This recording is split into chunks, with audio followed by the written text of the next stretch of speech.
প্রশ্ন, আমার কাছ থেকে একজন কিছু টাকা পাবে, টাকাগুলো আমি তাকে মোবাইল ব্যাংকিং এর মাধ্যমে পাঠাবো।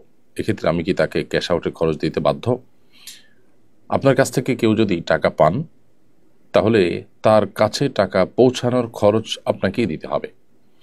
আপনি যদি মোবাইল ব্যাংকিং এর মধ্যে টাকা দেন, তাহলে সেক্ষেত্রে আপনি তার কাছ থেকে যদি 10,000 টাকা ধার নিয়ে থাকেন, ক্যাশ নিয়েছেন, অথবা ব্যাংকে 10,000 টাকা আপনি গোটাই পেয়েছেন, তাহলে পরিশোধের সময় আপনি তাকে ওই 10,000 টাকা যাতে তিনি পরিপূর্ণভাবে পান সে ব্যবস্থা আপনি করবেন।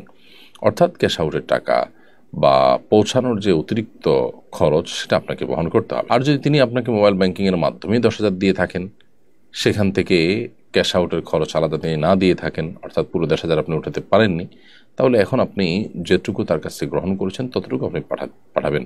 হ্যাঁ, যদি আপনি ক্যাশ আউটের টাকা এক্ষেত্রে, অর্থাৎ তিনি আপনাকে ক্যাশ আউট টাকা দেননি যখন ধার দিয়েছিলেন, এখন আপনি তাকে ক্যাশ আউটের টাকাটা প্লাস করে দেন, তাহলে সেটা আপনার জন্য জায়েজ আছে।